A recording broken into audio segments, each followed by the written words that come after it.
Well, good day, everybody. This is Charmaine Miller, and thanks for joining me again as we journey together on the road to continual learning and personal growth.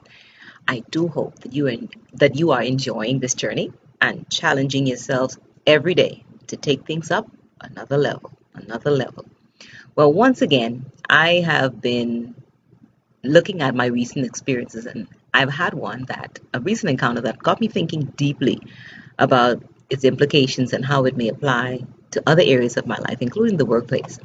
A few days ago, my 5-year-old daughter was participating in a word parade that her school was hosting. She had been given the word energetic to creatively depict in a costume and, of course, through movement. We had rehearsed an energetic dance that she would perform once she got on stage. She was all set, at least so I thought.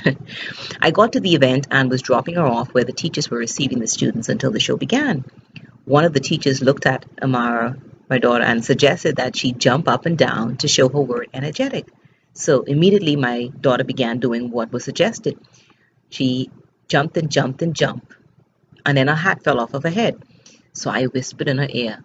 I say, you could just do what we rehearsed, the energetic dance would be just fine. What do you think my daughter did once she got on stage? The movement we had rehearsed over and over again at home, or the movement suggested by the teacher just minutes before the show? You got it right. She did what the teacher said. I was a bit disappointed, but being a teacher then, I realized. But her hat fell off of her head, and that slowed her down, and she had to pick it up and didn't get back into her routine like she wanted to. But right then, I was reminded of the powerful influence teachers have on students. And to think that the teacher in that instance, she wasn't even my daughter's teacher. Imagine that. But are teachers the only ones with such influence? Can we all have positive influence on our co-workers, our clients, our customers, maybe even our family and our friends? Most definitely. John Maxwell, the leadership guru, defines leadership as nothing more and nothing less than influence. He believes that if people want to develop their leadership skills, then they must work on developing their influence. Not because you have a position or title means that you have leadership ability or influence. I'm sure I'm speaking to the choir out there, right? That is why you need to share this video with those who need this simple revelation. Leadership is more than a title, it's more than a position. Anyway, I want to suggest today that when we begin adding value to other people, we indirectly increase our level of influence, and therefore we increase our leadership ability.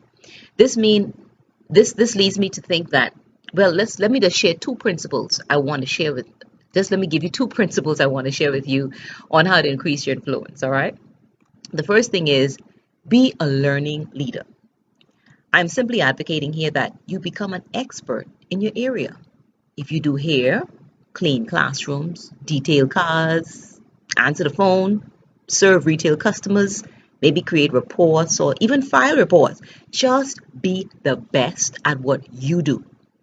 Develop your expertise so much so that when folks want anything done in your area, they have no other choice but to come to you. This means you must continually work on your craft. You have to keep updating yourself. This can be done informally through books and free online webinars and even through YouTube videos like these, right? Trust me, you can find almost any kind of training on YouTube these days.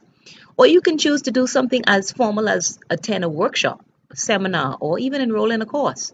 Just keep upgrading yourself. Whatever you decide, just keep on getting better and better at what you do. And even add to your repertoire of skills. Increase it a little bit. I remember a janitress at a school I taught at some years ago. She gave me a tip about cleaning the floor. I tell you, that was a money-saving tip for me. She was good at what she did, and she willingly shared her expertise with others.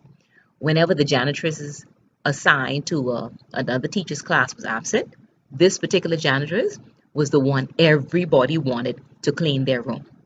Her work spoke for itself because she was a learning leader. So be a learning leader. Keep upgrading yourself. Become an expert in your field. The second and last thing I want to share is be a linker. I'm probably making up this word myself, but by this I mean that you should become the person who opens the doors for others. You may not be able to directly assist your boss or a friend or a coworker on a specific matter, but you might know where they can go to get the assistance they need. If you do, link them to it. My sister is good at this. If I ever need anything, and I mean anything, I just ask Lynette, my sister. She is our family's linker. If she can't do it herself, and trust me, she's going to try to do it herself. But if she can't, she will find someone who she can connect you to. By being the person who links others to the needed resource, you become the person of influence. You link them to the needed resource, to the needed person or the needed service that they desire. This is because you are not only solving a problem, you are adding value to them. You're connecting them with what they truly need. And by doing that, you're becoming a person of influence. Be a learning leader and become the expert in your area who continually upgrades his or her skills. Then willingly be the linker who connects others with what they need. When you commit to these two things, you will begin to experience the power of influence. If this video has helped you or encouraged you in any way, feel free to share it. Tag a friend and subscribe to our YouTube page, Proactive Skill Developers, so that you don't miss out on any of our upcoming videos. Perhaps you can even take a few seconds and type a note on our channel about how the video resonated with you. We surely would appreciate hearing from you. In the meantime, let's choose to keep learning and growing, because what we learn becomes a part of who we are. And like Einstein said, once we stop learning, you know it, we start dying. So never stop learning, because life never, never stops teaching. Until next time, to your success.